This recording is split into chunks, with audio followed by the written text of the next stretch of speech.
आज अपनी स्टार्ट करें चैप्टर करंट इलेक्ट्रिसिटी। पढ़ना है अपने को करंट के बारे में। पहले आप लोगों ने चैप्टर नंबर फर्स्ट पढ़ा इलेक्ट्रोस्टैटिक्स। इलेक्ट्रोस्टैटिक्स में आपने क्या देखा था? इलेक्ट्रो का मीन्स क्या था? चार्ज था।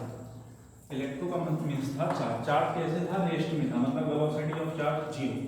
चार्ज कैसे था? रेस्ट में, वेलोसिटी थी जीरो। अब चार्ज क्या करेगा? मूव करेगा। चार्ज का मूवमेंट देखना आपने को। आपने पढ़ा होगा चार्ज जब रेस्ट में होता है तो प्रोड्यूस करता है इलेक्ट्रिक फील्ड, और जब कांस्टेंट वेलोसिटी से मूव करता है तो यहाँ पे प्रोड्यूस करता है इलेक्ट्रिक फील्ड और मैग्नेटिक फील्ड। और जब चार्ज एक्सेलरेटरी मोशन करता है, एक्सेलरेटरी मतलब वेलोसिटी कैसी रहेगी? नॉट कांस्टेंट, कांस्टेंट नहीं रहेगी, मतलब एक्सेलरेट करेगा। एक्सेलरेशन कैसा रहेगा? कांस्टेंट रहेगा। Constant acceleration velocity not constant, यहाँ पे प्रोड्यूस करेगा electric field, magnetic field and electromagnetic wave, E and W. आपने 9th क्लास में इलेक्ट्रोमैग्नेटिक वेव का नाम सुना था। इलेक्ट्रोमैग्नेटिक वेव क्या है? जहां अगर चार्ज इलेक्ट्रिक फील्ड और मैग्नेटिक फील्ड दोनों की प्रेजेंस में मूव करता है तो वहां पे डेवलप होती है इलेक्ट्रोमैग्नेटिक वेव। जैसे लाइट के बारे में देखते हैं, लाइट की डेफिनेशन जो होती है, लाइट जो आप रेगुलर लाइफ में देखते हैं, लाइट होती है, light is a special type of electromagnetic wave which come in visible region. 10th class में आपने पढ़ा था लाइट के बारे में। तो लाइट की जो डेफिनेशन होती है, light is a special type of electromagnetic wave which come in visible region. ये विजिबल रीजन क्या है? विजिबल रीजन ऐसा रीजन है जिसको अपन अपनी आई से देख सकते हैं। बहुत सारे रीजन्स होते हैं, माइक्रोवेव्स होती हैं, रेडियो वेव्स होती हैं, एक्सरेज होती हैं, इनको हम देख नहीं सकते। तो अपन पढ़ रहे हैं चार्ज के बारे में। चार्ज रेस्ट में था तो प्रोड्यूस किया इलेक्ट्रिक फील्ड। अच्छे से डिटेल में इसको पढ़ लिया। क्या पढ़ा चैप्टर में? Electric field due to straight long wire, electric field due to semi circle, arc, बहुत सारा कंटेंट पढ़ लिया इलेक्ट्रिक फील्ड के बारे में। चार्ज कांस्टेंट ही था, क्या बन गया? कैपेसिटर। कैपेसिटर क्या करता है? चार्ज को स्टोर करता है, एनर्जी को स्टोर करता है। वहां पे चार्ज कैसा था? रेस्ट में था। बात खत्म हो गई है। अब चार्ज क्या करेगा? मूव करेगा। चार्ज मूव कर रहा है, electric field and magnetic field. यहाँ पे आपको पढ़ना है, यहाँ पे चैप्टर कौन कौन से बन रहे हैं? एक तो बन रहा है आपका करंट इलेक्ट्रिसिटी। करंट इलेक्ट्रिसिटी में चार्ज क्या कर रहा है?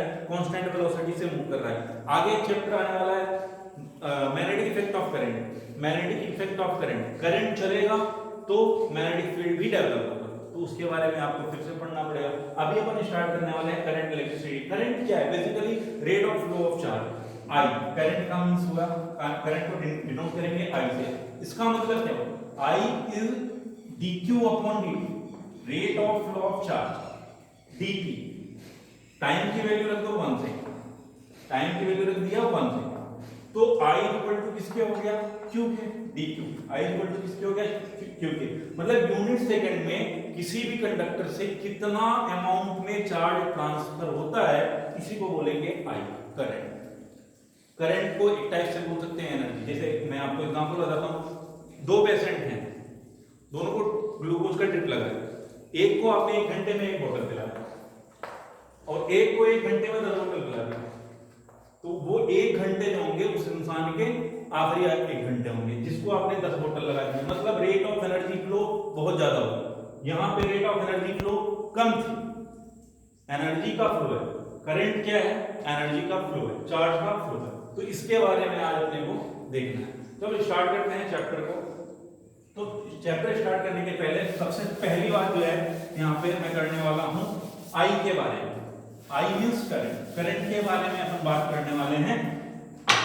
I इक्वल टू, मैंने बताया, rate of flow of charge. अगर मैं बात करता हूं स्मॉल टाइम पीरियड के लिए तो लिखूंगा dq अपॉन dt। ये d ऑपरेटर क्या है? 11th क्लास में पढ़ा था, डेल्टा ऑपरेटर, d ऑपरेटर अच्छे से जानते होंगे। I equal to dq upon dt। Example बताता हूं, जैसे एक क्वेश्चन लेते हैं, प्रॉब्लम देखते हैं। प्रॉब्लम है कि rate of flow of charge is 3t square plus 5t plus 6। मतलब क्या निकला कि टाइम की वैल्यू 1 सेकंड रखा, चार्ज की वैल्यू, टाइम की वैल्यू 1 सेकंड रख लें। चार्ज की वैल्यू कितनी आएगी? 3 इंटू 1 का square plus 5 into 1 plus 6। Solve करने में कितना आ रहा है? 3 प्लस 5 प्लस 6, आगे आंसर 14। टाइम की वैल्यू 1 सेकंड। अब टाइम की वैल्यू पुट कर दिया 2 second, t equal to 1 second put कर दिया, t equal to 2 second. 2 second put करेंगे, चार्ज चेंज हो जाएगा। ये जो 14 आया था वैल्यू अब कुछ और आएगी। 3 सेकंड पुट करेंगे, वैल्यू कुछ और आएगी। मतलब क्या, चार्ज जो है वो वेरिएबल है। फिजिक्स में दो टाइप की क्वांटिटीज होती हैं, एक होती है वेरिएबल क्वांटिटी, एक होती है कांस्टेंट। वेरिएबल क्वांटिटीज कौन कौन सी होती हैं? अगर कोई भी फिजिकल क्वांटिटी डिपेंड करती है पोजीशन और टाइम पे, एक्स और टी पे, पोजीशन और टाइम पे अगर फिजिकल क्वांटिटीज डिपेंड करती हैं तो इसको बोलेंगे अपन वेरिएबल फिजिकल क्वांटिटी। और अगर टाइम और पोजीशन पे डिपेंड नहीं करती हैं तो इनको अपन बोलते हैं कांस्टेंट। जो फिजिकल क्वांटिटीज टाइम और पोजीशन पे डिपेंड नहीं करती हैं इनको अपन बोलते हैं कांस्टेंट फिजिकल क्वांटिटी, और जो डिपेंड करती है इस पे टाइम और पोजीशन पे उनको बोलते हैं अपन वेरिएबल फिजिकल क्वांटिटी। अगर चार्ज वेरिएबल है, यहां पे देखिए टाइम पे डिपेंड कर रहा है, चार्ज डिपेंड कर रहा है किस पे? टाइम पे। एक मैंने लिख दिया Q = 3 coulomb, Q = 3 coulomb, 3 coulomb, यहां पे ना टाइम है ना पोजीशन है, तो ये हो गया कांस्टेंट चार्ज Q, यहां पे ये हो गया वेरिएबल। जब आप कॉम्पिटिटिव लेवल पे जाएंगे, जैसे जेईई और नीट के लिए जाएंगे, तो वहां पे वेरिएबल प्रॉब्लम्स को डिस्कस करता है। कांस्टेंट प्रॉब्लम क्या है? 3 कूलम दे दिया चार्ज, टाइम की वैल्यू 2 सेकंड, सॉल्व करने को 1.5 एम्पीयर करेंगे, सीधा लिख के भाग जाओगे। यहां पे प्रॉब्लम होती है, तो इसको सॉल्व करना बताऊंगा मैं आपको कैसे सॉल्व करेंगे। अभी अपन देखते हैं I की वैल्यू क्या आ गई? dq/dt। अब ये बताइए I current is the rate of flow of charge, charge बोल दो, एनर्जी बोल दो, एक ही बात है, ठीक है। I आ गया आपके पास dq/dt। अच्छा, अगर एक टाइम इंटरवल की बात करेंगे, एग्जांपल लेते हैं कि 5 कूलम चार्ज जो है ट्रांसफर हो रहा है 2 मिनट से 3 मिनट के बीच, यहां पे टाइम का गैप है, तो यहां पे डी ऑपरेटर चेंज होगा, डेल्टा ऑपरेटर ना I = डेल्टा Q/डेल्टा T, मतलब total time divide by time difference. जो आपका आंसर आएगा वहां पे लिख सकते हैं I की वैल्यू। तो I का जो फार्मूला मैंने बनाया है, I का फार्मूला क्या क्या बना दिया? I = आया dq/dt, एक फार्मूला आ गया डेल्टा Q/डेल्टा T। फार्मूला पढ़ा होगा Millikan oil drop experiment, Q = N × E, Q = Ne। अच्छा, ये भी समझने की बात है, कहां से आया था, कैसे आया था ये फार्मूला, Q = Ne क्यों, ये फार्मूला क्यों? आपने पढ़ा है Q = Ne, N की वैल्यू होती है 1 2 3 4 5 डॉट सो ऑन। ये डेसिमल में नहीं होता, क्यों नहीं होता? N की वैल्यू डेसिमल में नहीं लेते हैं, क्यों नहीं लेते हैं? इसके पीछे की लॉजिक है क्या है कि एक अपन जानते हैं कि ये एक एटम है, एटम के अंदर हो गया न्यूक्लियस, न्यूक्लियस में होता है प्रोटॉन प्लस प्रोटॉन और न्यूट्रॉन, और जो सेल होते हैं, सेल में भरे होते हैं इसके इलेक्ट्रॉन्स, बहुत सारे इलेक्ट्रॉन, ये देखो बहुत सारे इलेक्ट्रॉन होंगे। अब क्या किया आपने? एक्सटर्नल सोर्स से एनर्जी प्रोवाइड की, किसको? एटम को क्या किया? एक्सटर्नल सोर्स से क्या प्रोवाइड किया? एनर्जी आया किसके पास? एटम में आया तो डिस्ट्रीब्यूट हुआ इक्वली सब में, इलेक्ट्रॉन के पास भी गया, प्रोटॉन के पास भी गया, न्यूट्रॉन के पास भी गया। आपने एक टर्म सुना होगा बाइंडिंग एनर्जी, नहीं सुना तो सुन लेना। बाइंडिंग एनर्जी क्या है? प्रोटॉन एक ही होते हैं, बहुत सारे होते हैं। अगर हाइड्रोजन की बात करते हैं एक होते हैं, सोडियम की बात करते हैं तो 11 प्रोटॉन्स होते हैं। तो क्या हुआ कि न्यूक्लियस में number of proton 11, number of proton कितने हैं? 11 प्रोटॉन है। प्रोटॉन पे होता है पॉजिटिव चार्ज, पॉजिटिव चार्ज में हो गया भयानक रिपल्सन, न्यूक्लियस को डिस्ट्रॉय हो जाना चाहिए था, रिपल्सन फोर्स लगा, प्रोटॉन दूर भागना चाहेंगे, प्रोटॉन जब दूर भागना चाहेंगे तो क्या होगा? ये न्यूक्लियस डिस्ट्रॉय होना चाहिए, लेकिन नहीं होता। क्यों? एक एनर्जी के थ्रू ये बंधे उड़ते हैं, आपस में बाइंड होते हैं सारे प्रोटॉन्स और न्यूट्रॉन, उस एनर्जी को बोलते हैं बाइंडिंग एनर्जी। जब आपने एनर्जी दी किसको? एटम को, तो इलेक्ट्रॉन, प्रोटॉन और न्यूट्रॉन सबके पास बराबर एनर्जी की। सुनिए इसको, डेली लाइफ के एग्जांपल समझाता हूं। घर में बहुत सारे बच्चे, कुछ बच्चे जो हैं घर के अंदर बैठे हैं और कुछ बच्चे जो हैं बाहर बैठे हैं, घर में बरामदे में बैठे हैं। पैसे मिले सबको इक्वली, जैसे आपके लिए पैसा वैसे इलेक्ट्रॉन और प्रोटॉन के लिए एनर्जी। पैसा पाने के बाद मार्केट सब जाना चाहेंगे, गया कौन? जो बाहर बैठा, और जो घर के अंदर बैठा था वो निकलेगा, नहीं निकल पाएगा। अगर बच्चा छोटा है, मम्मी पापा ताला मार के रखेंगे, ये देखिए बाइंडिंग एनर्जी, ताला लग गया है, ताला लग गया। प्रोटॉन न्यूट्रॉन तो निकल नहीं सकते, तो निकला कौन? इलेक्ट्रॉन निकल गया। आपने पढ़ा है कि एटम को आप डिवाइड नहीं कर सकते, एटम को डिवाइड नहीं कर सकते तो इसके अंदर के इलेक्ट्रॉन को भी डिवाइड नहीं कर सकते। तो जो मिनिमम चार्ज निकलेगा, मिनिमम कितने इलेक्ट्रॉन निकलेंगे? मिनिमम निकलेंगे कितने इलेक्ट्रॉन, 1 इलेक्ट्रॉन, और 1 इलेक्ट्रॉन का चार्ज आपको पता है कितना, 1.6 × 10⁻⁻19 कूलम चार्ज होता है।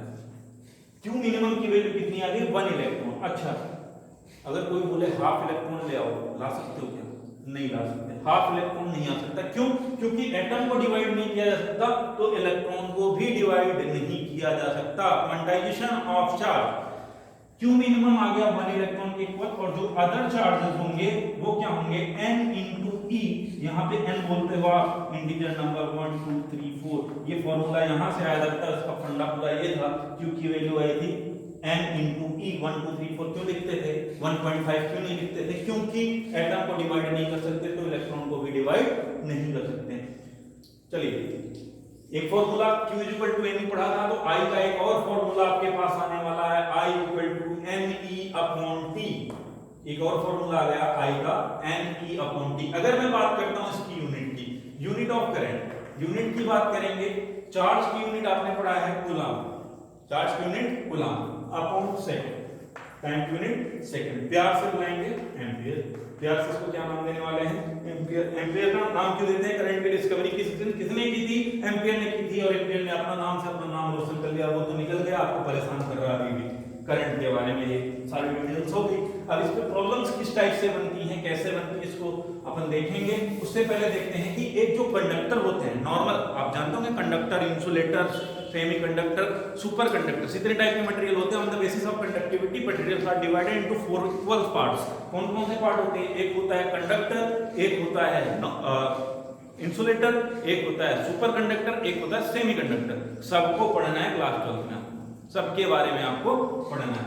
अभी बात करेंगे कंडक्टर्स में। कंडक्टर्स में करंट का फ्लो कैसे होता है ये मैं आपको दिखाना चाहूंगा। देखें, जो कंडक्टर्स होते हैं उसमें करंट का फ्लो कैसे होता है। अगर मैं बात करता हूं कंडक्टर हो या इंसुलेटर हो या कोई भी मटेरियल हो या हम हो या आप हो, सब मिलके बने हैं किससे, सब मिलके बने हैं किससे, इलेक्ट्रॉन, प्रोटॉन और न्यूट्रॉन से, एटम से। अरे भाई नमक सब खाते हैं, सोडियम क्लोराइड NaCl, सोडियम के पास नंबर ऑफ इलेक्ट्रॉन 11 17, तो ठीक है, सबने इतना इतना खाया है इलेक्ट्रॉन को, प्रोटॉन को, तो सबके अंदर इलेक्ट्रॉन हैं और प्रोटॉन हैं। बात करते हैं एक जो कंडक्टर होते हैं नॉर्मल कंडक्टर की बात कर रहा हूं मैं, इसके अंदर बहुत सारे अमाउंट में क्या होते हैं, चार्ज, इलेक्ट्रॉन। करंट, जब आपने इलेक्ट्रोस्टैटिक्स पढ़ा था वहां पे बताया गया था कि कौन सा चार्ज पार्टिकल किसी ऑब्जेक्ट के चार्जिंग के लिए रिस्पॉन्सिबल होता है, इलेक्ट्रॉन, प्रोटॉन या न्यूट्रॉन।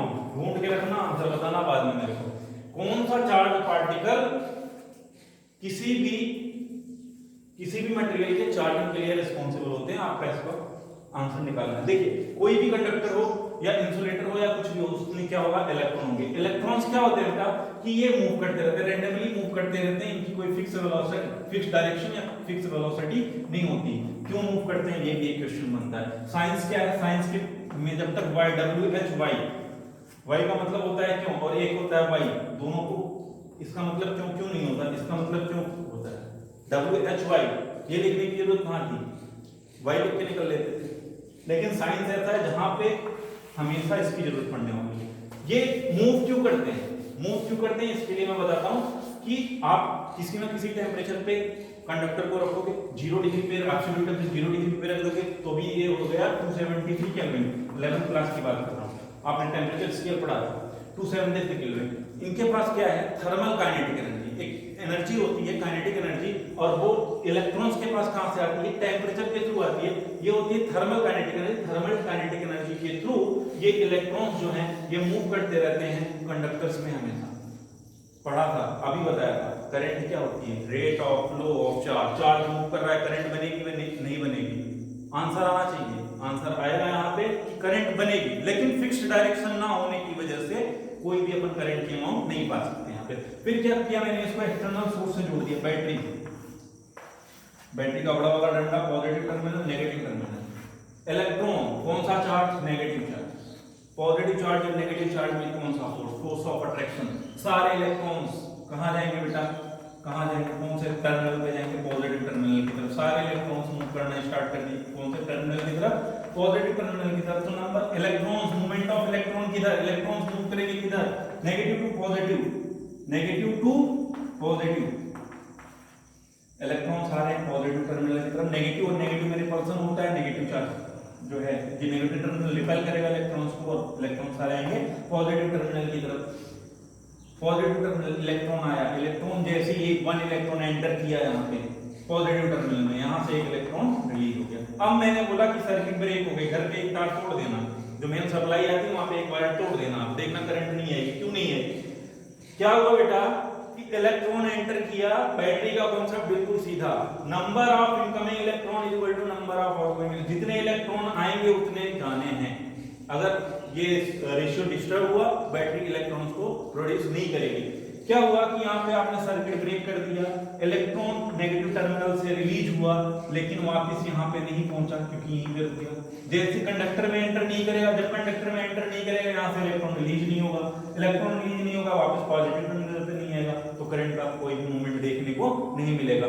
आपको इलेक्ट्रोस्टैटिक्स में बताया गया था, जिस डायरेक्शन में नेगेटिव चार्ज मूव करता है उसके अपोजिट डायरेक्शन में मूव करती है करंट। तो करंट की जो डायरेक्शन होगी, करंट की जो डायरेक्शन आने वाली है वो आएगी positive terminal to negative terminal, positive terminal से नेगेटिव टर्मिनल। ये होती है कंडक्टर, बेसिक जो होते हैं कंडक्टर्स जो होते हैं उनमें ये होती है मूवमेंट इलेक्ट्रॉन्स की। अच्छा, हंसाएगा कैसे आपको, कॉम्पिटिटिव एग्जाम में बैठ गया, number of movement of electron inside the battery, answer positive to negative और नेगेटिव टू पॉजिटिव।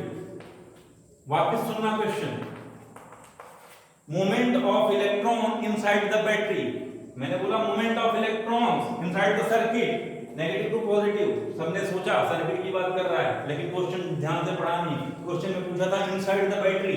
तो बैटरी में बेटा देखना, आर इनकमिंग इलेक्ट्रॉन है पॉजिटिव टर्मिनल पे, मतलब इलेक्ट्रॉन एंटर करेंगे पॉजिटिव पे और जाएंगे कहां पे, नेगेटिव पे। तो इनसाइड द बैटरी, बैटरी के अंदर की बात करेंगे तो इलेक्ट्रॉन्स का जो मूवमेंट होने वाला है वो होगा positive to negative, positive to negative. और करंट का जो होगा, movement of current inside the battery, battery का जो करंट होगा वो होगा नेगेटिव टू पॉजिटिव।